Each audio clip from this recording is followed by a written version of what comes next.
Hello मेरी प्यारी हरामी जनता, welcome back to my channel. Today I am with this मांगा मानवा whatever you want to say. तो आज मैं इस बीएल के साथ हाजिर हूँ आप सभी के सामने। तो आज इसका 19 चैप्टर मैं एक्सप्लेन करने जा रही हूँ। So don't forget to like share and subscribe. Now let's start this chapter.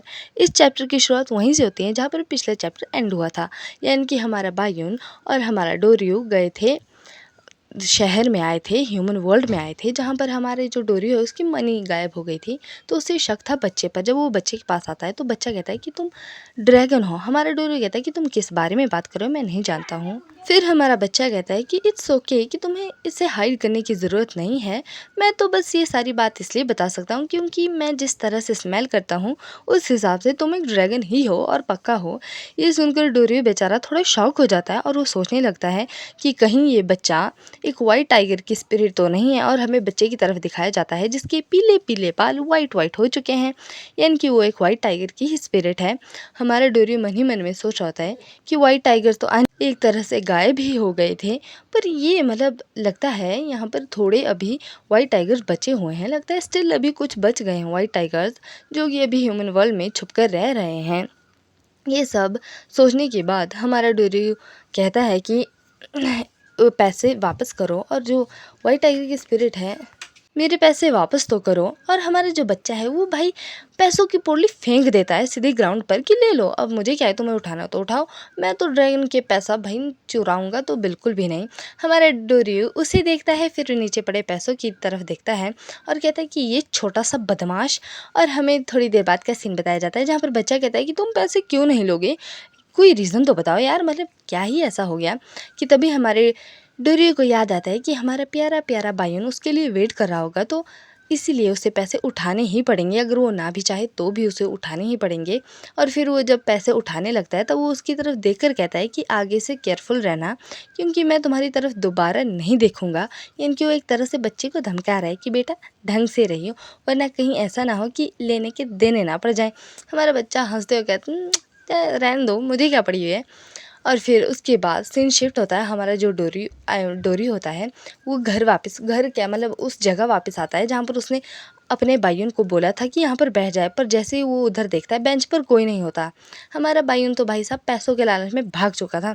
ये देखकर हमारा जो डोरी है उसका भाई इविलनेस वाला ऑरा बाहर निकलने लगता है। इविलनेस बोलो या फिर उसका अपना ऑरा, क्योंकि वो थोड़ा डर गया कि कहाँ चला गया। अब बायुन थोड़ी तो होगी ना कि यार पहली बार किसी को साथ लाए और कोई गायब हो जाए। तो हमें बताया जाता है कि वो ब्लैक ऑरा से कवर्ड है और वहाँ पर कुछ आवाज़ें हैं या फिर वट एवर इट इज़, तो तुम लोग समझ जाओ। उसके बाद हमें सीन शिफ्ट करके बताया जाता है हमारे प्यारे बायुन की तरफ, जो कि भाई पैसा छापने में लगा हुआ है। और वहाँ पर जो दुकान का ऑनर है वो कहता है कि कहाँ है बताओ, तुम बता सकते हो तो बता दो। हमारा जो बायुन है वो बड़े ध्यान से देख रहा होता है।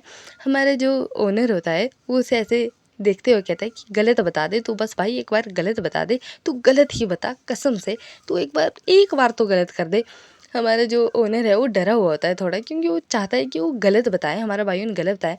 पर हमारा बायुन भी बेचारा ठहरा शातिर, वो हमारे पहले ओनर की तरफ देखता है और फिर उन ग्लासेस की तरफ देखता है और फिर एक स्मर्क करता है, एक तगड़ी स्मर्क देता है। और उसके बाद कहता है कि वो यहाँ है, यानी कि थर्ड ग्लास के नीचे है। ये सुनकर ओनर के तो भाई पसीने छूट जाते हैं और वो कहता है कि ओ भगवान मैंने क्या कर दिया। और वहाँ के आसपास के लोग कहते हैं कि अगर इसने इस यानी कि बायुन ने इस बार भी सही बताया तो ये 6th टाइम होगा कि जब उसने एक साथ ही सही बता दिए हो। और दूसरे लोग कहते हैं कि इस बास्टर्ड को यानी कि उस दुकान के ओनर को अपने ही कंपटीशन का कोई मिल गया है। और जैसे ही वो दुकानदार वहाँ से हटाता है वहाँ पर होती है एक गोल्ड बार, और वो मन ही मन सोच रहा होता है वो दुकानदार कि यार मैं इतना लालची हो गया था कि मैंने अपनी गोल्ड बार तक गवा दी। और ये सब कांड होने के बाद जो लोग होते हैं वो हमारे बायुन की तारीफ़ कर रहे होते हैं कि वाह मिस्टर आप ऐसा अच्छे हैं, वाह मिस्टर ऐसा। उसके बाद हमारा बायुन वो पैसे वैसे उठाता है, पर तभी वो दुकानदार कहता है कि तुम एक स्कैमर हो, तुमने मेरे साथ स्कैम किया है। ये सुनकर भाई बायुन को तो कुछ समझ नहीं आना, क्योंकि वो तो ह्यूमन वर्ल्ड में रहा नहीं है तो उसे मालूम नहीं है। और फिर उसने कहा कि तुम क्या कह रहे हो कि मैंने चीटिंग की है? मैंने कोई चीटिंग नहीं किया। क्या तुमने देखा मुझे चीटिंग करते हुए?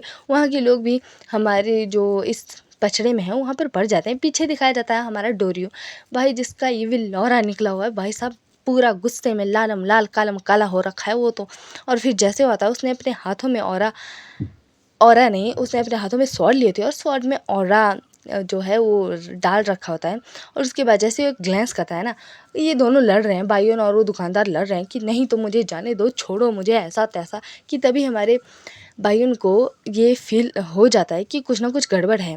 उसे सुनाई देता है 3, 2, 1 वाला काउंटडाउन और एक तलवार आती है जिससे कि स्विंग के साथ दुकानदार पीछे हट जाता है कि हमारे बाइयन को बचाने की कोशिश करी है हमारे डोरियो ने। और दुकानदार कहता है कि क्या तुम हो कौन, तुम कर क्या रहे हो, तुम तुम कर क्या रहे हो। हमारा जो डोरियो वो सीधा सीधा कहता है कि तुम छोटे मोटे आर्टिस्ट, तुम्हारी हिम्मत कैसे हुई, तुम जानते भी हो कि मैं कौन हूँ।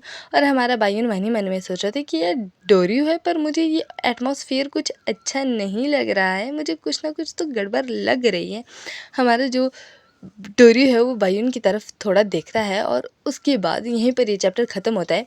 मुझे दोष मत देना कि चैप्टर छोटे क्यों हैं, ये दोष हमें राइटर को देना चाहिए क्योंकि उस बंदे ने ही इतने इतने चैप्टर लिखे हुए हैं। इसी के साथ ये चैप्टर होता है end. Don't forget to like share and subscribe. Bye bye, take care.